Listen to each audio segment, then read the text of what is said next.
Fee రిమంబెంట్ అంటాడు. అక్కడ వెళ్ళి చూస్తే ఆ పిల్లోడికి రేపు ఫీజు రిమంబెంట్ పడి ఉండదు. అమ్మ ఒడేస్తున్నా అంటున్నావు, బాగానే ఉంది. నువ్వు అమ్మ ఒడేస్తున్నావు, నాన్న బుడ్డీలో లాక్కుంటున్నావు. ఏదో బూమ్ బూమ్ అంట రకరకాల మందులు పెట్టాడు. జెంట్స్ ఏం చేస్తున్నారు, సంపాదించిన దాంట్లో ఇంట్లో పెళ్ళాం బిడ్డలు కూడా వేయకుండా తీసుకెళ్ళి వాళ్ళకి ఇస్తున్నారు. మా దగ్గర ఒరిజినల్స్ పెట్టుకొని ఇంకొకరి పేరు చూపించడం ఏమి అని విఆర్ ఒకరు కన్సల్ట్ చేద్దామనేసి 2 monthsగా తిరుగుతున్నాను.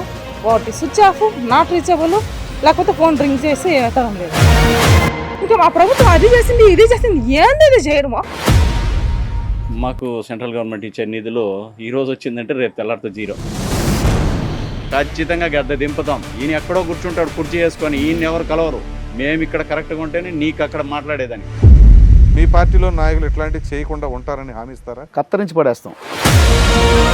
పేద ప్రజల కడుపు కొట్టే ఏ ఒక్కడు తెలుగుదేశం కార్యకర్త కాడు, కాలేడు, కాబోడు. హాయ్ వ్యూవర్స్, నమస్తే, వెల్కమ్ టు ఆదాన్. నేను ప్రసాద్. ఇది ఒక విచిత్రమైన కార్యక్రమం. ఏంటి అంటే, నేను వేరే పని మీద వెళుతూ ఉండగా కొంతమంది తెలుగుదేశం పార్టీ కార్యకర్తలు, వాళ్ళ నాయకులు అందరూ కూడా రోడ్డు వెంబడి ఏదో వాళ్ళు చేస్తూ ఉన్నారు. ఏంటా అని చెప్పేసి కారు ఆపి చూసా. ఏంటి, బాబు షూరిటీ భవిష్యత్ గ్యారంటీ అనే కార్యక్రమం అంట. పూతలపట్టు అనే నియోజకవర్గం అనమాట, చిత్తూరు జిల్లాలో ఉంది, ఉమ్మడి చిత్తూరు జిల్లా. సో అయితే డాక్టర్ కలికిరి మురళి మోహన్ అట ఆయన నియోజకవర్గ ఇన్ఛార్జ్. ఆయన తన అనుచరులతో ఈ బాబు షూరిటీ భవిష్యత్ గ్యారంటీ అనే కార్యక్రమం ద్వారా ఆయన అక్కడికి వెళుతూ ఉన్నారు. సో అసలు ఏంటా అని చెప్పేసి వాళ్ళు కూడా కలిసి పలకరిద్దామని చెప్పేసి వచ్చాను. సో ప్రజలకి ఇక్కడ ఉన్న సమస్యలు ఏంటి, అదేవిధంగా అసలు ఆయనతో మాట్లాడి ఆయన భవిష్యత్ కార్యాచరణ ఏంటి అనే అంశాలన్నీ కూడా తెలుసుకుందామని చెప్పేసి ఉన్నాము. నమస్కారం మురళీమోహన్ గారు. నమస్కారం సార్. మురళీమోహన్ గారు, ముందుగా ఇక్కడ ఉన్న స్థానికులతో నేను మాట్లాడి వాళ్ళ సమస్యలు ఏంటి అని, ఆ సమస్యలకి పరిష్కార మార్గాలు మీ దగ్గర ఏ విధంగా ఉన్నాయి అనేది నేను అడుగుతాను. సో అమ్మా, ముందుగా మీలో ఎవరు ఏ సమస్య ఏదైనా ఉంటే చెప్పొచ్చు. నమస్తే సార్, నా పేరు పసుమిత్ర. నేను సంక్రాంతిపల్లి గ్రామంలో ఉన్నాను. ఈ ఊర్లో సమస్యలు చాలా ఉన్నాయి సార్.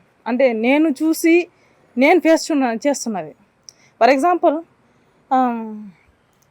మా తాతగారి పేరు పైన, అంటే మా అత్తగారికి నాన్నగారు అనమాట, ఆయన పేరు పైన ఒక 4 సెంట్ల భూమి ఉంది సార్. ఆయన పేరు ఒరిజినల్ పాస్బుక్లు ఉన్నాయి, పట్టాలు ఉన్నాయి, అన్నీ ఉన్నాయి. కానీ ఆన్లైన్లో మీ భూమి అనే వెబ్సైట్లో వెళ్ళి చూస్తే ఆయన పేరు కాకుండా ఇంకెవరో మార్కొండ నాయుడు అని ఇంకో పేరు చూపిస్తుంది అనమాట. మా దగ్గర ఒరిజినల్స్ పెట్టుకొని ఇంకొకరి పేరు చూపించడం ఏమి అని 109 అక్కడ కాల్ చేశానండి. వాళ్ళు ఏ రెస్పాన్స్ ఇవ్వడం లేదు. విఆర్ ఒకరు కన్సల్ట్ చేద్దామనేసి 2 monthsగా తిరుగుతున్నాను. వాటి స్విచ్ ఆఫ్, నాట్ రీచబుల్, లేకపోతే ఫోన్ రింగ్ చేసి ఎత్తడం లేదు. దీనికోసం ఎక్కడ వెళ్ళి కన్సల్ట్ అవ్వాలనేసి బంగారపల్లి మండల ఆఫీస్కి వెళ్ళి అడిగాను. వాళ్ళు ఎవ్వరు ఆన్సర్ చేయడంలే. ఒకటి తహసీల్దార్ గారు ఉండడం, లేకపోతే డిప్యూటీ తహసీల్దార్ గారు, వాళ్ళు పని చేయడమే అంత మాత్రం. అంటే దీనికి తోడు ఆడదాం ఆంధ్ర అనేసి, మళ్ళీ సర్వేలు అనేసి, ఈ క్యాస్ట్ సర్వేలు, ఇన్కమ్ సర్టిఫికేట్ సర్వేలు, ఇలా సర్వేలకు తిరుగుతుంటా ఉన్నారండి వాళ్ళు. మా కోసం పనిచేసేదానికి వాళ్ళని పెట్టిందనమాట. వాళ్ళు ఏడాడో తిరుగుతూ ఉంటే అప్పుడు మేము ఎక్కడ వెళ్ళి తిరగాలండి? మా పరిస్థితులు అంటే, మా సమస్యలు అయితే ఎవరు పరిష్కరిస్తారు? ఇంకోటి, ఇది రోడ్డు వేసారనేసి 2015లోనో 17లోనో వేసారంటండి. ఇది ఎంత క్వాలిటీగా వేసారనేది వాళ్ళ ఇంటి ఎదురుగా మాత్రమే కొంచెం క్లారిటీగా ఉందండి. అలా వెళ్తే చిన్న పిల్లకాయలు, మా ఇంట్లో చిన్న పిల్లకాయలు ఉన్నారు, అట్లే ముళ్ళుగా ఉంది, అట్లే నడిచేదానికి కావడం లేదు. ఇలాంటి అన్క్వాలిటీగా ఉండే రోడ్లు వేయడం ఎందుకండి? వేస్తే క్వాలిటీగా వేయాలి, లేకపోతే గమ్మున అయిపోవాలి. ఇంకా కాకపోతే ఈ ఊర్లో బండపైన ఇచ్చారండి ఇల్లు. ఆ బండపైన ఇస్తే మురికి కాలువలు ఎలా పెడతారో, దానికి డ్రైనేజ్ ఎలా పోతుంది, వాటర్ ట్యాంక్ ఎలా పోతుంది, ఇంకా కరెంటు హోల్ మండలు ఎలా నాటుతారో, ఇన్ని పరిస్థితులు ఉండేటప్పుడు బండపైన ఇల్లు ఎలా ఇస్తారండి? ఇంకెక్కడ చోటే లేదా ఇల్లు ఇవ్వడానికి? వాళ్ళైతే ఇల్లు అట్లాగే కట్టుకుంటారా? కలెక్టర్లు కావచ్చు, సీఎం కావచ్చు, పిఎంలు కావచ్చు, బండపైన ఇల్లు కట్టుకుంటారా? వాళ్ళకైతే ఒక రూల్, మాకైతే ఒక రూలా? అంటే వాళ్ళే మనుషులు, మేము మనుషులు కాదా? ఇదండి విషయము. అది ఈ ఊరికి సంబంధించి. ఇంకా మాది వచ్చి, మా అమ్మగారు ఊరు వచ్చి కోనాపల్లి అండి. కోనాపల్లిలో వచ్చి మనిషి ప్రశాంతంగా బతకడానికి మురికి కాలువలో, ఇల్లు అలాంటివి కొన్ని నెససరీస్ ఉంటాయి. అక్కడ మురికి కాలువ అనేది లేదండి. ఆ ఊర్లో సర్పంచ్ కావచ్చు, ఎంపీడీఓలు కావచ్చు, జడ్పీటీసీ కావచ్చు, అందరినీ అడగడం అయిపోయింది. అది శాంక్షన్ అయిందమ్మా, అది ఇంకా కడతాము, శాంక్షన్ అయిందమ్మా, కడతాము. ఇదే ఆన్సర్ అండి దాదాపుగా 4 సంవత్సరాల నుంచి. అట్ ద సేమ్ టైం మనిషి చచ్చిపోతే శ్మశానంలో పూడ్చేదానికి దారి లేదండి ఆ ఊర్లో. ఇది బేసిక్ నెససరీ, మనిషికి బేసిక్ నెససరీ. ఈ నెససరీనే ఫుల్ఫిల్ చేయలేదంటే ఇంకా మా ప్రభుత్వం అది చేసింది ఇది చేసింది ఏంది ఇది చేయడమో, లగ్జరీగా మా అవసరంలే. ఇది బేసిక్ నీడ్స్ అనమాట. ఈ బేసిక్ నీడ్స్ ఫుల్ఫిల్ చేయలేదంటే ఇంక ఏం చేస్తారు మీరు మాకు? అమ్మ, మీరు ఇప్పుడు ఇన్ని సమస్యలు చెప్పారు కదా, గ్రామ సచివాలయం దగ్గరికి వెళ్ళి వాళ్ళకి ఎప్పుడైనా మీరు చెప్పే ప్రయత్నం చేశారా? అది కూడా అయింది సార్. దాదాపుగా 5-6 టైమ్స్ వెళ్ళాను సచివాలయంకి. అక్కడ సచివాలయంలో విఆర్ఓ గారు ఉండరు. విఆర్ఓ గారు లేదంటే అది మ్యుటేషన్ పెట్టుకోవాలి, కరెక్షన్ పెట్టుకోవాలి అనేసి అంటారనమాట. అది ప్రొసీజర్ నాకైతే తెలియదు. ఆ కరెక్షన్ పెట్టుకోవాలంటే విఆర్ఓ గారు పర్మిషన్ లేకుండా మ్యుటేషన్ పెట్టుకునేదానికి లేదంట. మరి విఆర్ఓ ఫోన్ ఎత్తాడు, ఆ సచివాలయంలోనే ఉండడు.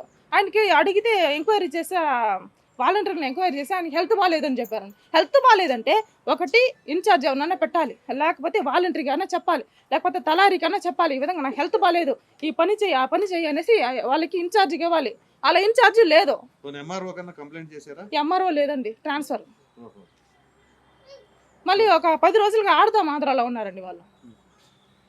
సరే, ఇప్పుడు మీకు ఎమ్మెల్యే అభ్యర్థిగా ఆయన మురళీమోహన్ గారు వస్తున్నారు కదా, ఇప్పుడు ఆయన చెప్పారు కదా, చూద్దాం ఆయన సమస్య పరిష్కారం ఏ విధంగా చెప్తారు. ఇంకా ఎవరైనా మీకు ఏదైనా సమస్యలు ఉన్నాయమ్మా? నేను ఈ సంక్రాంతిపల్లి కూర్చోరా, సర్పంచ్. నువ్వు కూర్చోమ్మా. నేను ఇండిపెండెంట్గా సర్పంచ్గా పోటీ చేసినాను. ఇక్కడ ఇండిపెండెంట్ చేసి ఇండిపెండెంట్గా గెలిచినాను. మాకు సెంట్రల్ గవర్నమెంట్ ఇచ్చే నిధులు ఈరోజు వచ్చిందంటే రేపు తెల్లారితో జీరో. ఎక్కడ వెళ్తుందో మా సంతకాలు లేవు, ఏమి లేదు, మాకు అసలు తెలియదు. మొత్తానికి మా 15th ఫైనాన్స్ బుక్లు ఎండి ఆఫీస్లో ఉన్నాయి, మా డిజిటల్కి ఎండి ఆఫీస్లో ఉన్నాయి. ఆ పరిస్థితి మాకు ఇక్కడ అభివృద్ధి చేయాలంటే ఏం చేసేదానికి లేదు. మా దగ్గర రూపాయి కనీసం ఒక స్ట్రీట్ లైట్ మార్చాలన్నా మా దగ్గర డబ్బులు లేవు. రోడ్స్ వేయాలన్నా ఆలోచన ఏదంటే సెంట్రల్ గవర్నమెంట్ ఇచ్చి నన్ను ఖర్చు పెట్టమన్నప్పుడు నేను ఖర్చు పెడితే నాకు ఇది ఉంటుంది, నాకు డెవలప్మెంట్ ఉంటుంది. నువ్వు ఖర్చు ఆయన ఎవరో తీసుకొని ఆయన ఎవరో ఖర్చు పెడితే ఇక్కడ డెవలప్మెంట్ కాదు కదా. ఖచ్చితంగా ఈ తోరి మేము వేరే ప్రభుత్వం చూసుకోవాలనేసి మా ప్రజలకు కూడా విన్నవిస్తూ ఉన్నాను. నేను ఇక్కడ మంచి సేవ చేయాలంటే నా డబ్బులు సెంట్రల్ గవర్నమెంట్ ఏమైతే నిధులు ఇస్తాయో దాన్ని నేను నా విలేజ్కి ఖర్చు పెట్టాలి. అప్పుడు ఇక్కడ డెవలప్మెంట్ అనేది ఉంటుంది. ఏది ఇక్కడ నిధులు లేకుండా మేము సొంత డబ్బులు ఖర్చు పెట్టేసి రాకుండా వాటికి అత్యవసర దీనికి మా సొంత నిధులు పెడుతున్నాం. దాన్ని తిరిగి తీసుకునే పరిస్థితి ఇక్కడ లేదు. అది పరిస్థితి. ఇక్కడ డ్రైనేజ్ రోడ్స్ ఉన్నాయి, సిమెంట్ రోడ్స్ వేసుకోవాలా. సంఘం ఉంటుంది కదా, మరి మీరు అందరూ ఏమైనా ఒక నిర్ణయం తీసుకున్నారు? అందరూ కలిసి నిర్ణయం తీసుకున్నాం. ఎస్పీ గారి దగ్గర కలిసాము, విజయవాడలో వెళ్ళి అక్కడ ఇది ఇచ్చాము. ఇక్కడ డిఎస్పీ నిన్న కూడా కలెక్టర్ ఆఫీస్ దగ్గర నిరాహార దీక్ష చేసినాము. కానీ ఏదో 1,00,000-2 లక్షలు ఇస్తాను. ఇప్పటికీ నా పంచాయతీ నుంచి 40 లక్షల రూపాయలు తీసుకున్నాను. గెలిచారు, అందులో వైసీపీ సర్పంచులు కూడా ఉన్నారు, మీతో పాటు ఉన్నారు, అందరూ ఉన్నారు. వైసీపీ సర్పంచులు ఉన్నారు, కుప్పము, నగిరి, సత్యవేడు అక్కడి నుంచి కూడా వచ్చారు మా నిరాహార దీక్ష. అన్ని సర్పంచులు సపోర్ట్ చేశాను. వాళ్ళకి కూడా సేమ్ పరిస్థితే కదా, నా ఒకరికే కాదు కదా. నా ఒకరిని అంటే అది వేరే. రాబోయే ఎన్నికల్లో మీరు అందరూ కలిసి ఏమైనా ఒక నిర్ణయానికి వచ్చారా? ప్రతి సర్పంచ్ ఒక నిర్ణయానికి వచ్చాం. ఈ ప్రభుత్వాన్ని గద్దె దింపాలని ఒక నిర్ణయానికి గట్టిగా ఉన్నాం. ఖచ్చితంగా గద్దె దింపుతాం, ఖచ్చితంగా. ఎందుకంటే మేము ఆ స్థాయిలో గ్రామంలో ప్రతి గ్రామంలో రోజు తిరుగుతాం. ఈయన ఎక్కడో కూర్చుంటాడు కుర్చీ వేసుకొని, ఈయన ఎవరు కలవరు. మేము ఇక్కడ కరెక్ట్గా ఉంటేనే నీకు అక్కడ మాట్లాడేదానికి. నువ్వు ఇచ్చే ప్రతి రూపాయిని నేను ఖర్చు పెట్టాలా. ఎవరో సెంట్రల్ గవర్నమెంట్ ఇచ్చేటప్పుడు నేను ఖర్చు పెట్టేదాన్ని నువ్వు ఖర్చు పెట్టినావంటే నీకు పేరు లేదు, నాకు పేరు లేదు. అంతే, గవర్నమెంట్ పడిపోయేది ఖచ్చితం. మేము సర్పంచ్ ఎవ్వరు ఇతరు సహకరించము. ఖచ్చితంగా ఈ ప్రభుత్వాన్ని గద్దె దించి మాకు నచ్చిన ప్రభుత్వాన్ని మేము తీసుకొని వచ్చి మా నిధులు మాకు ఉండాలి, మా ఒక రైట్స్ మాకు ఉండే విధంగా మేము ఎన్నుకుంటాం. మీతో ఖచ్చితంగా మా ప్రజలకు కూడా అదే విన్నవిస్తాం. ఏం చేస్తుంది ఈ ప్రభుత్వం అంటే, మేము అన్నీ చేస్తున్నాము, అన్ని పథకాలు తీసుకొస్తున్నాము, అమ్మఒడి తీసుకొస్తున్నాము, నెక్స్ట్ రైతులకు రుణమాఫీ చేస్తున్నాము, రకరకాల ఇవన్నీ చెప్తున్నారు. కానీ సరైన ఇదైతే సభ్యులకి ఎవరికి అందతాలేదు. పిల్లోళ్ళు ఫీజు రిమెంబర్మెంట్ అంటాడు, అక్కడ వెళ్ళి చూస్తే ఆ పిల్లోడికి రేపు ఫీజు రిమెంబర్మెంట్ పడి ఉండదు. అప్పుడు చంద్రబాబు నాయుడు పీరియడ్లో పిల్లోళ్ళ స్కాలర్షిప్ వచ్చేది. స్కాలర్షిప్ వస్తుంటే ఆ పిల్లోళ్ళు సాదాసీదాగా ఉండేవాళ్ళు, ఆ స్కాలర్షిప్ పెట్టుకొని బాగా చదువుకునేవాళ్ళు. ఇప్పుడు అది కూడా లేదు. ఇప్పుడు ఆ స్కాలర్షిప్లు అన్నీ తీసేశాడు. అదే కాకుండా ఎస్సీ ఎస్టీ నిధులు అనేవి ఉండేటివి, అవి లేవు. ఏదైనా పంచాయతీలో వెళ్ళి నువ్వు ఏదైనా పని చేసుకోవాలి, ఈ పని కావాలి మా ఊరికి అని అడిగితే మాకు ఏ నిధి వచ్చిందమ్మా మేమేం పెట్టి చేస్తామంటారు సర్పంచులు. అట్లా ప్రతి ఓటి కూడా ఈ ప్రభుత్వంలో వాళ్ళు చేస్తానమంటున్నారు కానీ ఏమైతే కనపడలేదు. నువ్వు నిధులు నేను పిల్లోళ్ళకి స్కాలర్షిప్ వేస్తా, నేను పిల్లోళ్ళకి అమ్మఒడి వేస్తున్నా అంటున్నావు, బాగానే ఉంది. నువ్వు అమ్మఒడి వేస్తున్నావు, నానబుడ్డిలో లాక్కుంటున్నావు. నానబుడ్డిది ఏదో బూమ్ అంట రకరకాల మందులు పెట్టాడు. మా జెంట్స్ ఏం చేస్తున్నారు, సంపాదించిన దాంట్లో ఇంట్లో పెళ్ళాం బిడ్డలకు కూడా వేయకుండా తీసుకెళ్ళి వాళ్ళకి ఇస్తున్నారు. మా దగ్గర నుండి ఆడేస్తాను నువ్వు 15,000, ఆ కుటుంబం నింటే నువ్వు 1,00,000 రూపాయలు లాక్కుంటున్నావు. ఖచ్చితంగా ఇప్పుడు నూనె చూస్తే 75 రూపాయలు ఉంది చంద్రబాబు పీరియడ్లో సన్ఫ్లవర్ ఆయిల్. ఈరోజు ఎంత ఉంది? 200 రూపాయలు ఉంది. ఇప్పుడు ఇప్పుడు గత ముందు ఇప్పుడు తగ్గింది. ఇంతకు ముందు అంటే ఇప్పుడు ఎలక్షన్ వస్తుంది అనేసి ఇప్పుడు తగ్గించారు. ఈ వరకు ముందు అది చెప్పాలి కదా. అంటే మేము ఈ 4 ఏళ్ళు తిన్నాం కదా. తర్వాత కందిపప్పు చూసుకోండి, ఎంత ఉంది? 60 రూపాయలు ఉంది కేజీ. ఈరోజు ఎంత ఉంది? 200 రూపాయలు ఉంది. ఎలా తిన్నవుతుంది? అంత ఇంత. ఇప్పుడు తక్కువ ధర అంటే వంట గ్యాస్ ఎంత ఉంది? 600 ఉంది. తిరిగి ఎంత వస్తానింది సబ్సిడీ? 270 రూపాయలు వస్తానింది. ఈరోజు సబ్సిడీ ఎక్కడుంది? 19 రూపాయలు వేస్తాడు. ఎందుకు వస్తుంది ఆ 19 రూపాయలతో ఏం చేసుకుంటాడు? సబ్సిడీ ఏం చేసుకుంటారు? సారిజాలంలో ఏం చేసుకుంటారు? ఇవన్నీ కూడా ప్రభుత్వం గుర్తుపెట్టుకోవాలి. ఇంకా ఆ గ్యాస్ అయితేనేమి, నూనెలు అయితేనేమి, వంట సరుకులు అయితేనేమి, ప్రతి ఒక్కటి కూడా రేట్లే. ఆ రోజు ఏం చెప్పాడు? నేను సన్న బియ్యం వేస్తానమ్మా అన్నాడు మన సీఎం జగన్. నేను సన్న బియ్యం వేస్తానమ్మా, అంత సాదాసీదా వాడు కూడా సన్న బియ్యం తినాలి అన్నాడు. ఈరోజు ఎక్కడ పోయాయా సన్న బియ్యం? అసలు డీలర్ షాప్కు నువ్వు బియ్యమే పంపుతాలేవు. కేంద్రం వేసే బియ్యం అప్పుడు కరోనా టైంలో 2 కోటాలు వేస్తామంటే ఆ బియ్యముని ఇప్పుడు రేషన్ షాపుకు పంపించి ఆ బియ్యం వేస్తున్నారు. అవుట్లో సగం ప్లాస్టిక్ బియ్యం వస్తున్నాయి. అవి తిని సగం రోగాలు వస్తున్నాయి జనాలకి. ఇవన్నీ కూడా ప్రభుత్వం దృష్టికి తీసుకెళ్ళి నువ్వు అడాడో కూర్చొని నేను అది చేస్తానా ఇది చేస్తానంటే ఏం చేస్తున్నాడు? ఏం చేస్తలేదు మమ్మల్ని అడిగితే. వాస్తవంగా చెప్పాలంటే ఆయన చేస్తానని సీఎం నేను చేస్తాను అని అక్కడ కూర్చొని చెప్తాన్నాడు. ఇక్కడ నువ్వేమి పేద ప్రజల దగ్గరికి నువ్వు తీసుకెళ్లేది ఏమన్నా పథకాలు ఉన్నాయంటే ఏం లేవు. చూర్ణం చెప్పాలంటే కరెంటు బిల్లులు ఆ రోజు కరెంటు బిల్లు తీసుకున్నప్పుడు ఏం చెప్పాడు? ఎలక్షన్ ముందర మేనిఫెస్టోలో ఏం చెప్పాడు? అమ్మ ఎస్సీలకి అంతా 200 యూనిట్లు ఫ్రీ అమ్మ అన్నాడు. ఈ రోజు ఏం చేస్తున్నారు? లేదు మీ ఇంట్లో ఫ్రిడ్జ్ ఉంది, మిక్సీ ఉంది, కుక్కర్ ఉంది, గ్రైండర్ ఉంది, ఇవన్నీ ఉన్నాయి, నువ్వు అడిషనల్ లోడ్ కట్టాలా 4,500 కట్టాలంట ఈరోజు అని ఈరోజు కొత్తగా నేను వచ్చి అది అంత కడితేనే అన్నారు. అంటే ఆ రోజు ఆ మాట చెప్పలేదు కదా నువ్వు. ఇప్పుడు 200 యూనిట్లు ఫ్రీ అన్నావు. ఆ 200 యూనిట్లు ఫ్రీ అన్నప్పుడు మన కరెంటు మీటర్లనే కదా నువ్వు ఫ్రిడ్జ్కి తిరిగినా, గ్రైండర్కి తిరిగినా, ఏంటి తిరిగినా మన మీటర్ నుండే కదా కరెంట్ లాక్కుంటున్నాము. నువ్వైతే సపరేట్గా అయితే మేము తీసుకుంటా లేదు కదా. ఈరోజు మళ్ళీ అడిషనల్ లోడ్ కట్టండి అని అంటున్నారు. కరెంటు బిల్లులు కట్టేవాళ్ళు కూడా ఆ రోజు 200, 150 కడితే జాస్తి అన్నీ వాడేవాళ్ళు కూడా ఈరోజు 1000 రూపాయలు దాటి కడుతున్నారు. అవన్నీ మా అభిప్రాయం మొత్తం మీద ఈసారి ఖచ్చితంగా ఈ ప్రభుత్వాన్ని దింపేసి ఖచ్చితంగా వేరే ప్రభుత్వాన్ని మేము ఎంచుకోవడం గ్యారంటీ. పక్కా చంద్రబాబు నాయుడిని మేము సీఎం చేస్తాము. అదేవిధంగా మేము మా మురళీమోహన్ సార్ని కూడా మా నియోజకవర్గానికి మెజార్టీతో గెలిపిస్తాం. ఈ వైఎస్ఆర్ ప్రభుత్వంలో ఏం జరుగుతుందంటే ఒక పంచాయతీకి మండల కన్వీనర్లు అనేసి పెట్టినారు. ఈ వాలంటీర్లు ఏం చెప్తారు? వాళ్ళు చెప్తేనే మేము చేస్తాం పథకాలు. వాళ్ళు టీడీపీ గవర్నమెంట్ అంటే వాళ్ళకి నిలిపేయండి. పార్టీ వాళ్ళు అంటే కన్వీనర్లు పర్మిషన్ తీసుకుంటేనే వాలంటీర్లు యాక్చువల్ ఏదైనా చేస్తారు. టీడీపీ వాళ్ళు అంటే సచివాలయంలోకి కూడా వాళ్ళు ప్రవేశించేదానికి లేదు. ఏదన్నా కన్వీనర్లు చెప్తేనే మేము చేస్తాము ప్రతి ఒక్కటి. వాళ్ళు టీడీపీ వాళ్ళు అంటే వాళ్ళపైన కేసులు పెట్టు, వాళ్ళు ఎలాగ మోసం చేయాలి అట్లా ప్రతి ఒక్కటి టీడీపీ వాళ్ళ పైన కసిగా. అట్లాగే ఇంకోటి ఏమరా అంటే ఈ పథకాలు అనేసి వస్తాయి, అది వాళ్ళు పర్మిషన్ చెప్తేనే వీళ్ళు చేయాలి. కన్వీనర్లు అనేసి వాళ్ళు ఉన్నారు, వాళ్ళు పర్మిషన్ తీసుకొని మనకి వీళ్ళు వాలంటీర్లు చేసేది ఉండాలి. మన టీడీపీ గవర్నమెంట్ అట్లా లేదు. ప్రతి ఒక్కటి చేసినాం. ఆపోజిషన్ పార్టీకి ముందుండి మన పార్టీలోకి వస్తారు, వాళ్ళకి ఫస్ట్ ప్రిఫరెన్స్ ఇచ్చినాం. ఈ గవర్నమెంట్లో ఏమంటే టీడీపీ అంటే వాళ్ళకి అట్టే క్యాన్సిల్ చేస్తూ ఉన్నారు. ఈ కన్వీనర్లు పర్మిషన్ తీసుకొని ఏది కానీ వాళ్ళు ఇది చేస్తూ ఉన్నారు. మేము టీడీపీ గవర్నమెంట్లో వెటనరీ హాస్పిటల్ కట్టినాము, ఇంతవరకు బిల్లు కూడా సెలక్షన్ కాల. 25 లక్షలు పెట్టినాము ఇక్కడ ఇదే ప్లేస్లో, ఇంతవరకు బిల్లు కూడా సెలక్షన్. ఫస్ట్ 4.5 లక్షలు అయింది, 50,000 జిఎస్టీకి పట్టుకున్నారు, ఇంతవరకు ఒక బిల్లు కూడా కాల. 25 లక్షలు దాకా పెట్టినాం. సార్ మురళీమోహన్ గారు విన్నారు కదా సమస్యలు చాలామంది. ఇప్పుడు అందులో మొదటగా ఒక ఆడపడుచు చెప్పింది ఏంటి అంటే ఇంటి డాక్యుమెంట్స్ భద్రత లేదు, ఇప్పుడు కొత్తగా ప్రభుత్వం తీసుకున్న నిర్ణయాలు, వాళ్ళు పాస్ చేసిన జీవో, మరి అది ఇట్లాంటి వాటికి మీ స్పందన ఏంటి? వాస్తవమే, ఉమ్, ఆమె చెప్పిన విషయం ఉమ్, అక్షర సత్యం. ఉమ్, అక్రమాలు చేసుకోవాలంటే, ఉమ్, వైసీపీ నాయకులు భూమిని దందా చేసుకోవాలంటే ఉమ్, 5 నిమిషాల్లో కదులుతున్నటువంటి ఫైలు ఒక అర్హత కలిగి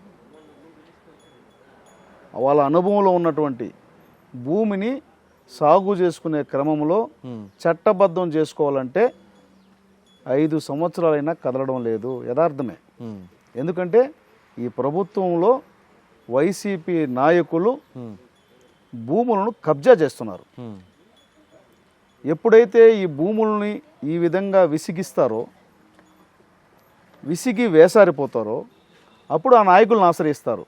ఇది జరిగేది కాదమ్మా, ఇది మీకెందుకులే, ఎంతో కొంత కమ్మేసుకోండి, మేమైతే కొనుక్కుంటాం, మా జోలికి ఎవరు రారని చెప్పి వాళ్ళు కొనుక్కుంటారు.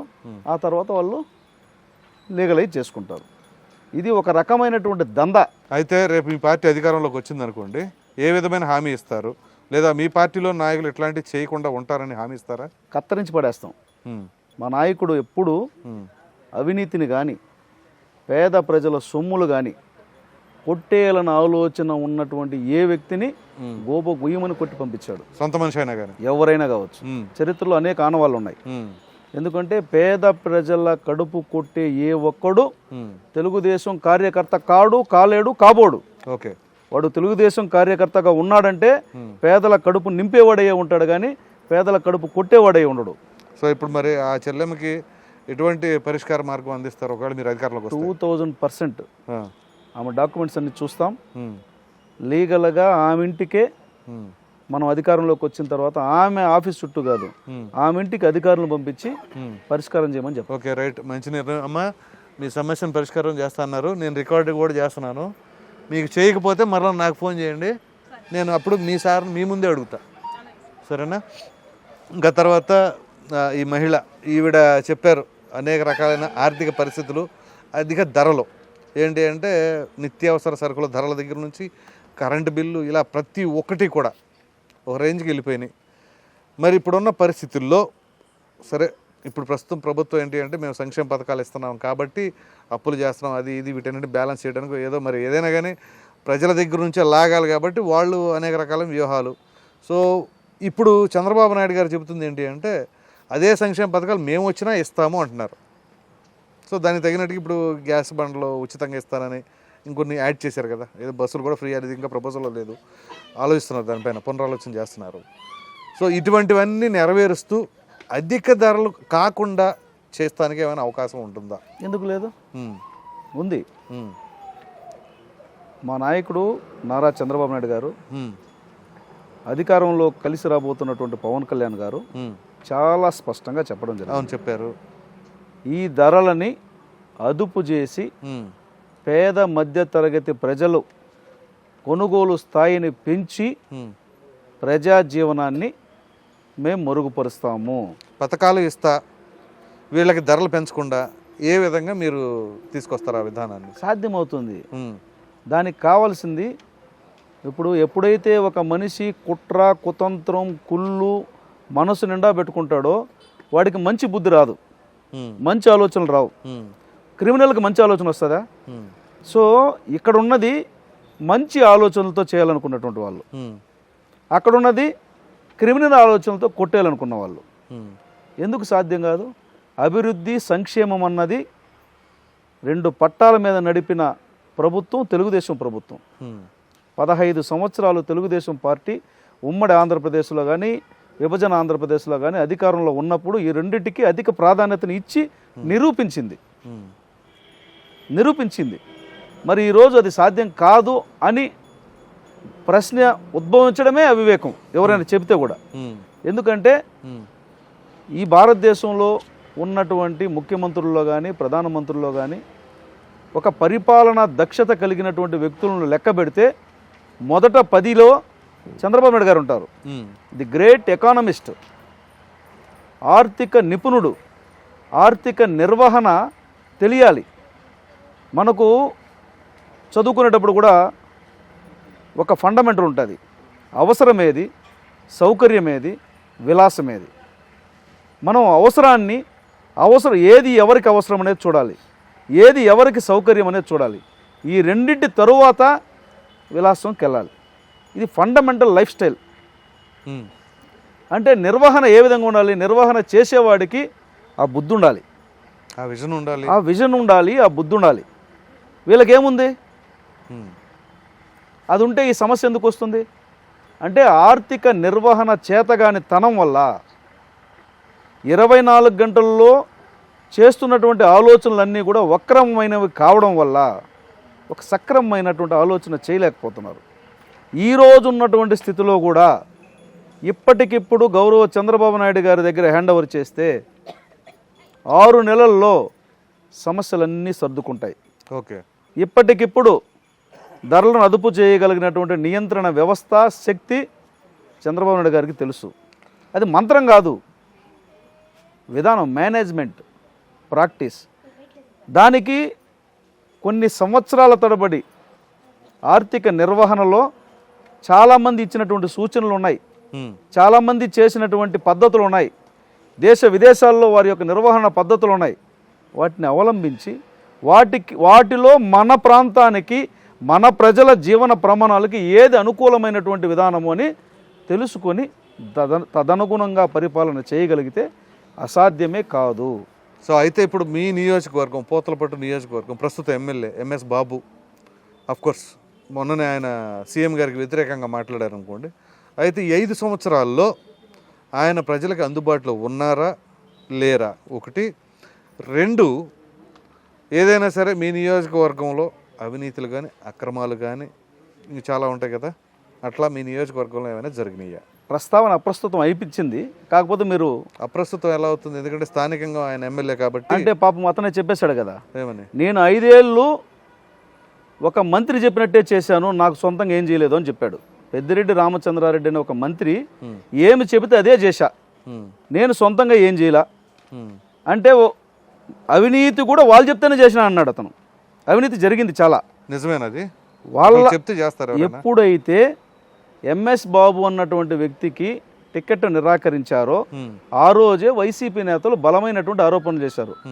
ఇతను ఎప్పుడైతే ముఖ్యమంత్రి జగన్మోహన్ రెడ్డి మీద విమర్శలు చేశాడో ఆ రోజు వైసీపీ నేతలు చేసింది ఏంటంటే మండలంలో అతను అక్కడ భూములు కొట్టేశాడు, ఇతను ఇక్కడ భూములు కొట్టేశాడు, అక్కడ అవినీతికి పాల్పడ్డాడు, ఇక్కడ అవినీతికి పాల్పడ్డాడు. అదే విమర్శలు గతంలో తెలుగుదేశము ఇతర రాజకీయ పక్షాలు చేసినప్పుడు లేదు మా వాడు మంచోడు కవచం వేసిన వాళ్ళు తిరిగి అదే ఆరోపణ చేశారు. ఇతనేం చెప్పాడు, వాళ్ళు చెప్పకముందే నేను ఏమి చేసినా పలానా మంత్రి చెప్తేనే చేసిన అన్నాడు. He himself admitted. ఒక క్రైమ్ చేసినప్పుడు ఆ క్రైమ్లో ఎవరు సాక్షులు చెబుతారో అనే దానికన్నా కూడా సొంతంగా అడ్మిట్ అంటే స్వయంగా ఒప్పుకున్నటువంటి దానికే ఎక్కువ ప్రాధాన్యత ఉంటుంది. సో నేరాన్ని అంగీకరించాడు అతను. నేరం చేశాడని వాళ్ళు చెప్పకముందు ఇతను చెప్పాడు చేసాం, నేరాలు చేసాం. ఆ నేరాలన్నిటికీ కారణమైనా, నేరాలన్నిటికీ ప్రేరణ అయినా వాళ్ళు ఎప్పుడైతే నన్ను ప్రేరేపించారో అప్పుడు నేను ఇవన్నీ చేశాను, ఇది నాకు వచ్చింది కాదు వాళ్ళకే పోయింది.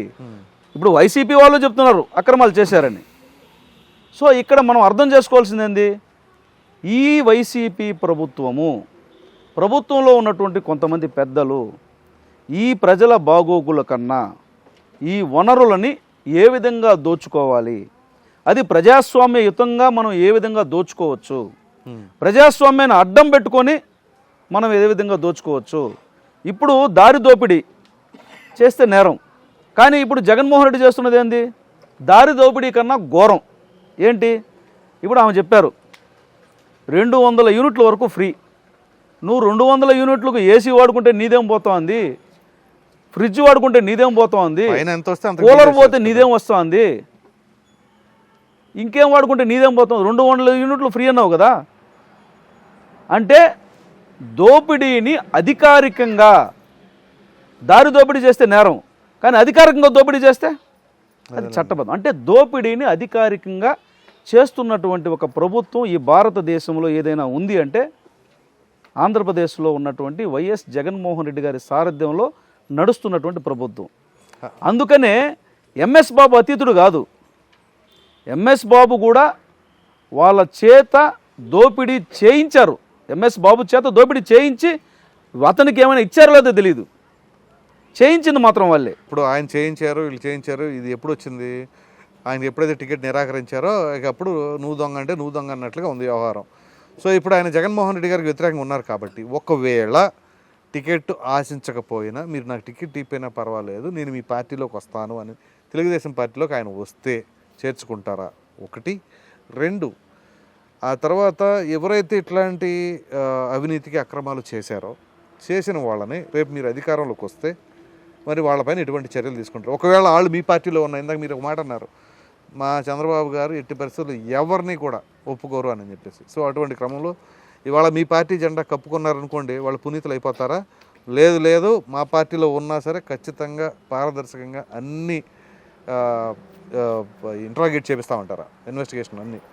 తెలుగుదేశం పార్టీ అధినేత నారా చంద్రబాబు నాయుడు గారు, జాతీయ ప్రధాన కార్యదర్శి లోకేష్ బాబు గారు ఊరు ఊరు తిరిగి, ఈ ఊరు కూడా తిరిగారు. ఈ లోకేష్ బాబు గారు, ఈ చంద్రబాబు గారు ఈ ఊర్లో ఎమ్మెల్యే మీద కూడా మాట్లాడారు. ఏం చెప్పారు?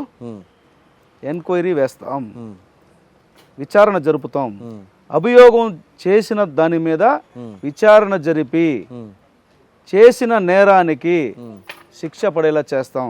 అది ఎంఎస్ బాబు అయితే ఏమి, ఇంకొక బాబు అయితే ఆయన. ఎంఎస్ బాబు అప్పుడేమో వైసీపీలో ఎటువంటి ఇబ్బందులు లేకుండా ఉన్నాడు. ఇప్పుడు ఉన్న పరిస్థితుల్లో ఆయన కొంచెం అటు వ్యతిరేకంగా ఉన్నారు కాబట్టి ఆటోమేటిక్ మీ దగ్గరికి వస్తే నేను అనేది, వచ్చినా రాకపోయినా నేరం నేరమే, నేరస్తుడు నేరస్తుడే. అంటే రాజకీయాలు ఇవాళ తరం తెలుగుదేశం ప్రభుత్వంలో అది జరగదు. ఓకే. తెలుగుదేశం ప్రభుత్వం ముఖ్యంగా నారా చంద్రబాబు నాయుడు గారి సారథ్యంలో దానికి స్కోప్ ఉండదు. నేరస్తుడు ఎవడైనా తెలుగుదేశంలో చోటు ఉండదు. నేరస్తుడికి ఎక్కడా తెలుగుదేశంలో ప్రోత్సాహం ఉండదు. ఓకే. రాజకీయ ప్రోత్సాహము, అదేవిధంగా ప్రభుత్వ ప్రోత్సాహము నేరస్తుడికి ఇచ్చినటువంటి చరిత్ర తెలుగుదేశంలో లేదు. సో వింటున్నారు కదండి, ఎవరెవరైతే ఇప్పుడు వైసీపీలో వాళ్ళకి సీట్లు రాలేదనో లేదా అసంతృప్తిగా ఉన్నామనో తెలుగుదేశం పార్టీలో వస్తున్నారు చూశారు, తెలుగుదేశం పార్టీ అధికారంలోకి వచ్చినా మీరు గతంలో అవినీతి అక్రమాలకు పాల్పడితే మాత్రం వదిలేది లేదట. అది మాత్రం గుర్తుంచుకోండి. సో ఇప్పుడు మనం సేఫ్ జోన్లోకి వెళ్ళిపోతాం, రేపు వాళ్ళు అధికారంలోకి వచ్చేస్తారు, మాకు ఇబ్బంది ఏమి లేదు, అది ఇది అని చెప్పేసి ఎవరైనా అనుకుంటే అట్లాంటి చంద్రబాబు నాయుడు గారు క్షమించరు అని చెప్పేసి పూతలపట్టు నియోజకవర్గ ఇన్ఛార్జ్ మురళీమోహన్ గారు చెప్తున్నారు. సో చెప్పండి. ఎవరైనా ఇప్పుడు అభియోగము విచారణ చేయబడుతుంది. విచారణ చేయబడిన తరువాత నేరం రుజువవుతుంది. నేరం రుజువైనప్పుడు శిక్షార్హుడవుతాడు. శిక్షార్హుడైనటువంటి ఏ వ్యక్తిని చంద్రబాబు నాయుడు వదిలిపెట్టాడు. సో అదే నేను అనేది. ఎందుకంటే ఇప్పుడు కొంతమంది ఉంటారు ఏంటంటే ఏ పార్టీకి ఏ ఉంటే అటుపైకి వచ్చేసి జెండా కప్పేసుకుంటూ ఉంటారు. మనం వాళ్ళు నేరం చేయలేదాం అటువంటి వాళ్ళు ఏమన్నా విచారణ చేస్తాం కదా. ఇప్పుడు ప్రస్తావన కదా అనేది. యూజువల్గా మనం 2014 చూసాం, 19లో చూసాం. లేదు ఆ పార్టీలో గెలిచిన తర్వాత అధికారంలో వేరే పార్టీ ఉండి ఇటు వచ్చేసి జెండాలు కప్పుకున్న వాళ్ళు. ఇప్పుడు నేను నా మీద ఒక 12 కేసులు పెట్టారు. మొత్తం నాకు జీవితంలో కేసు అంటే తెలియదు, పోలీస్ స్టేషన్ అంటే తెలియదు. రాజకీయాల్లోకి వచ్చిన కేసు పెట్టారు. కేసు ఏంటంటే చంద్రబాబు నాయుడు గారు చంద్రబాబు నాయుడు గారిని అరెస్ట్ చేసి జైల్లో పెట్టారు. జైల్లో పెట్టినప్పుడు ఒక చెట్టు విరిగిపడింది. విరిగిపడితే ఆ చెట్టును గుద్దుకుని ఒకటి చనిపోయినాడు. అయ్యో. కానీ ఆ చెట్టు కోసింది తెలుగుదేశం పార్టీ కార్యకర్తలని, దాన్ని కోయమని చెప్పింది ఆ పార్టీ ఇన్ఛార్జ్ అని. కాబట్టి వీళ్ళని ఆ చావుకు కారణము, అతన్ను చావడానికి కారణమని ఓకే మా మీద కేసు, నాన్ బెయిలబుల్ కేసు పెట్టారు. ఓహో. అది అబద్ధం. అబద్ధానికి నేను ఎందుకు లొంగాల? అబద్ధం కాకుండా ధైర్యంగా ఎదుర్కొనేవాడిని. కాకపోతే చట్టము ద్వారా చట్టాన్ని ఉపయోగించి అబద్ధాన్ని ప్రేరేపించి నన్ను లొంగ తీసుకొని జైల్లో పెట్టాలని ప్రయత్నం చేశారు. నేను దానికి వాళ్ళకి ఎందుకు స్కోప్ ఇస్తాను? నేను కొద్ది రోజులు పట్టింది, నెలలు పట్టింది దాన్ని ప్రూవ్ చేసుకుని తాత్కాలికంగా కోర్టులో స్టే తెచ్చుకునేదానికి. ఓకే. అంటే ఇప్పుడు ఆ నేరం రుజువు కాబడాల, అభియోగం చేయడం ఈజీ. ఇప్పుడు కూడా నేనేం చెప్తున్నంటే నేరం రుజువయ్యి నేరస్తుడు ఎవడైనా తెలుగుదేశంలో కొనసాగిన చరిత్ర కానీ, కొన్ని సందర్భాల్లో అభియోగాలకే మంత్రులు రాజీనామా చేసిన చరిత్ర. ఓకే. ఇప్పుడు అరగంట నుంచి అక్రమార్కుల దాకా ఉమ్, వైసీపీలో మంత్రులుగా కొనసాగుతున్నారు సిగ్గు శరం లేకుండా. ఉమ్, ఒకప్పుడు తెలుగుదేశం ప్రభుత్వంలో అభియోగం ఆరోపణలు పెచ్చుమీరితేనే మంత్రి పదవులు బర్తరఫ్ చేసిన సందర్భాలు ఉన్నాయి, తొలగించినట్టు వాళ్ళు స్వచ్ఛందంగా కూడా రాజీనామా చేసిన సందర్భాలు ఉన్నాయి. సో ఇప్పుడు ఒకవేళ ఏదైతే ఇప్పుడు ఇక్కడ ఉన్న మీ సహోదరులందరూ కూడా కోరుకుంటున్నారో మురళీమోహన్ గారు అసెంబ్లీలో అడుగు పెడితే పూతలపట్టు నియోజకవర్గంలో అక్కడ ఉన్న సమస్యలకి మీరు తీసుకొచ్చే మార్పులు ఏ విధంగా ఉండబోతున్నాయి? పూతలపట్టు నియోజకవర్గానికి ఒక సువర్ణ అధ్యాయాన్ని ఉమ్, మొదలు పెడతా. ఉమ్, పూతలపట్టు చరిత్రకి ఉమ్, స్వర్ణయుగం రాబోతుంది. ఉమ్, దానికి తొలి అధ్యాయం ఉమ్, నా చేత రాయబడుతుంది. ఓకే. ఇది తథ్యం, యథార్థం. ఎందుకంటే పుష్కలమైనటువంటి వనరులు ఉన్నటువంటి నియోజకవర్గం పూతలపట్టు. ఉమ్, సాగునీరు లేకపోవచ్చు, జీవనదులు లేకపోవచ్చు, అంతకు మించి అభివృద్ధికి అవకాశం ఉన్నటువంటి నియోజకవర్గం పూతలపట్టు నియోజకవర్గం. వాణిజ్య పంటలకు పెట్టింది పేరు పూతలపట్టు నియోజకవర్గం. ఉమ్, కొంతమంది పాలకుల చేతగానితనం వల్ల ఉమ్, ఇక్కడ నుంచి ఎంపికైనటువంటి ప్రజాప్రతినిధులకు అవగాహన లేని కారణంగా ఈ నియోజకవర్గ ప్రజానీకం రైతాంగం తీవ్రంగా అప్పులు పాలవుతున్నా ఆ కష్టాల ఊబిలోంచి బయట పడేయలేకపోతున్నారు. నాకు ఆ జ్ఞానం ఉంది, ఆ పరిజ్ఞానం ఉంది. ఈరోజు నేను వేసినటువంటి పాంప్లెట్లో వెరీ క్లియర్గా చెప్పా. ఉమ్, నా నియోజకవర్గంలో 5 మండలాల్లో ఎకరం పొలం ఉన్నటువంటి రైతు నుంచి 100 ఎకరాల మాగానున్నటువంటి రైతు వరకు మామిడి పండిస్తున్నారు. ఓకే.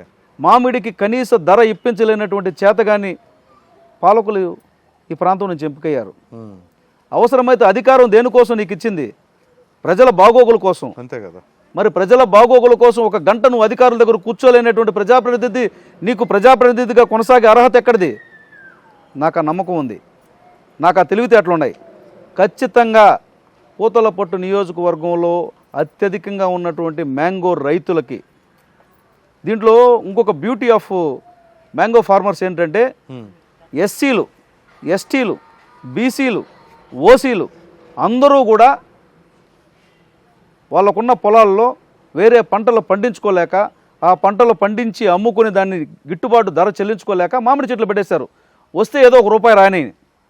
కాబట్టి అందరికీ ప్రయోజనం. ఓకే. అన్ని వర్గాలతో పాటుగా చిన్న సన్నకారు రైతులు మొదలుకొని మోతుబరు రైతు వరకు ప్రయోజనం ఉన్నటువంటి ఏకైక ప్రాధాన్యత కలిగినటువంటి అంశం మామిడి. మామిడి విషయంలో మామిడి బోర్డు ఏర్పాటుకు ప్రేరణ పూతలపట్టు అవుతుంది. ఒకవేళ అది 5 ఏళ్ల లోపల సాధ్యం కాకపోతే దానికి సమానమైనటువంటి వ్యవస్థని ఏర్పాటు చేయడానికి పూతలపట్టు ఒక ప్రధాన భూమిక పోషిస్తుంది. అందులో నేను దానికి ఆద్యుడు కాబోతాను. రెండవది, దేశంలో పాల ఉత్పత్తిలో ప్రముఖంగా చిత్తూరు జిల్లా పేరుంది. చిత్తూరు జిల్లా పాల ఉత్పత్తికి రాష్ట్ర చరిత్రలో ఒక పేరుంది, ఒక పేజీ ఉంది. కానీ పాల రైతులు దగాకు గురవుతున్నారు. ఓకే. మీరు చూశారు ఆ పొంగునూరులో శివశక్తి డైరీ, వాళ్ళు చెప్పిందే రేటు. అవును, నాకు ఐడియా ఉంది. ఇట్లాంటి శివగామి శాసనాలకన్నిటికీ స్వస్తి బలికి, నా మాటే శాసనాలన్నీ స్వస్తి బలికి 100% పాల రైతులు, ఆ కరువు సమయంలో సైతం కడుపు నింపినటువంటి పాల రైతులు నష్టపోకుండా ఆ పాలతో ఆ కుటుంబాలు అద్భుతంగా జీవనాన్ని కొనసాగించే విధానాన్ని తీసుకురాబోతున్నాం. చెరుకు రైతులు, మీకు తెలుసో తెలీదో, కర్ణాటక రాష్ట్రంలో మాండ్యాతో సమానంగా చిత్తూరు జిల్లాలో చెరుకు పండేది. అరగొండ బెల్లం అంటే ఆంధ్రప్రదేశ్లో ఉవ్విల్లూరుతూ తినేవాళ్ళు. ఈరోజు అరగొండ బెల్లం లేదు. చిత్తూరు జిల్లాలో చెరుకు పండించాలంటే రైతులకు భయం. ఎందుకంటే ఆంక్షలకు అనుగుణంగా పంట పండించాలంటే దాన్ని అమ్ముకునే పరిస్థితి లేదు. ఈ ప్రాంతంలో ఇవ్వట్లేదు ప్రభుత్వం కాదు అక్కడ. ఇప్పుడు మనిషి ఈ రూట్లో పోవాలంటే ఆంక్షలు ఉన్నాయి. ఆంక్షలు ఓకే, ఆంక్షలకు అనుగుణంగా నడిచే ధైర్యం కావాలి కదా. అవును. నువ్వు పంట పండించాలంటే ఆంక్షలు వచ్చి నీ నెత్తిన పడతాయన్న భయంతో పంటను వదులుకున్నారు. ఈ చిత్తూరు జిల్లాలో అరగొండ బెల్లం అంటే ఫేమస్. ఎక్కడెక్కడి నుంచో వచ్చి ఇప్పుడు కొనుక్కోబోయేవాళ్ళు. అట్లాంటి అరగొండలో ఎవరో బయట నుంచి తెచ్చి తాటి బెల్లం అమ్మితే తిని బతుకుతున్నారు పండగలకి పబ్బాలకి. అంటే ఏమి, ఈ ప్రాంత పాలకుడికి మందబుద్ధి లేకుండా ఉంటే, సూక్ష్మంగా ఆలోచించగలిగిన శక్తిని ఉంటే ఆ రైతులను ఎలా కాపాడుకోవాలి, ఆ పంటను ఎలా కాపాడుకోవాలి, ఒకవేళ ఆంక్షలకు లోబడి బెల్లం ఎలా తయారు చేసుకోవాలి, తయారు చేసిన బెల్లాన్ని ప్రభుత్వ ఆంక్షలకు అనుబడి ఎలా విక్రయించుకోవాలి, లేదా ప్రభుత్వం ద్వారానే దాన్ని ఎలా ఇతరులకు సరఫరా చేయగలగాలి, ఈ తెలివితేటలు ఉండాలి కదా. కనీసం దాని గురించి ఆలోచన చేసి ఉండాలి కదా.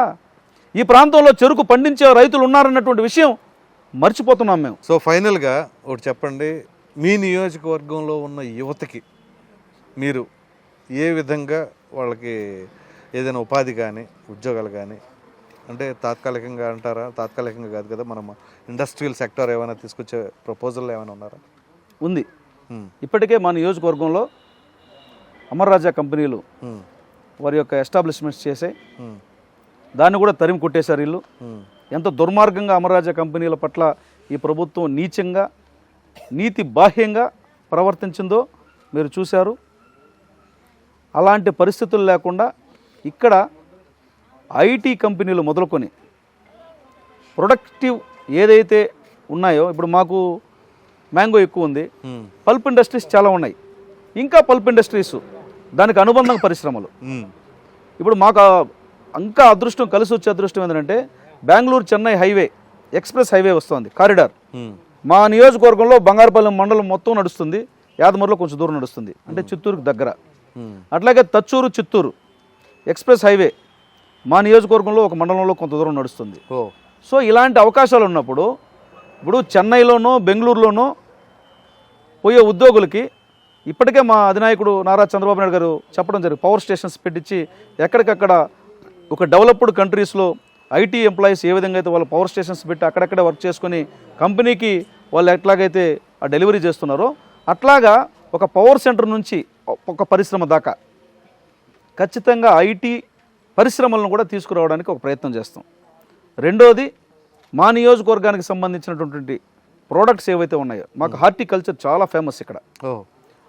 మనద చెన్నైలో ఉన్నటువంటి కోయంబేడు మార్కెట్ మొత్తం చిత్తూరు జిల్లా రైతాంగం పండించే పంటలతో ఆధారపడి ఉంటుందంటే మీరు నమ్ముతారా?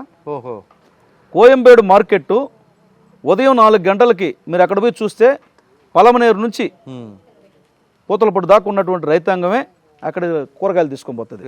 కోయంబేడు మార్కెట్ అంటే దేశంలో పెద్ద మార్కెట్. అంటే ఇక్కడ అంత పెద్ద మార్కెట్కు సరఫరా చేయగలిగినటువంటి హార్టికల్చర్ పంటలు కానీ, పూలు కానీ, పండ్లు కానీ ఉన్నాయంటే దాన్ని ఒక పద్ధతిలో ఆదాయ వనరుగా నా రైతులకు మారిస్తే, ఒక సిస్టమ్ ఏర్పాటు చేసి అక్కడ కొనేవాడు, ఇక్కడ అమ్మేవాళ్ళు మధ్యలో ఒక ప్రభుత్వ యంత్రాంగమో లేదంటే ఒక అటానమస్ యూనిట్ ఒక అక్కడ కానీ వచ్చిందైతే నష్టపోకుండా వాళ్ళు ఎంత బాగుపడతారు? కరెక్ట్. ఎక్కడుంది ఆ సిస్టమ్? ఎక్కడుంది? సో ఇలాంటి ప్లానింగ్స్ అన్నీ నాకు ఉన్నాయి కాబట్టి ఖచ్చితంగా పరిశ్రమ అంటే ఒక 100 కోట్లతోనే కాదు, అది కుటీర పరిశ్రమ కావచ్చు, లేకపోతే సన్న చిన్నకారు సహకార సంఘాలు ఏర్పాటు చేసుకుని వాళ్ళ ద్వారా ఒక యూనిట్లు కావచ్చు. 100కు 100% నా నియోజకవర్గంలో, పూతలపట్టు నియోజకవర్గంలో ఏ ఒక్కరూ కూడా బయట రాష్ట్రాలకు పోయి బతకాలన్నటువంటి ఆలోచన లేని విధంగా ఇక్కడ వాళ్ళకి ఉపాధి అవకాశాలు కల్పిస్తాం. మేము మానవులను వనరులుగా వినియోగించి సమాజాన్ని అభివృద్ధి చేయడం కోసం మానవ వనరులను వినియోగం చేయగలమన్నటువంటి సత్తా జ్ఞానం నాకుంది. రైట్ అండి మురళీమోహన్ గారు, thank you so much and all the best. Thank you.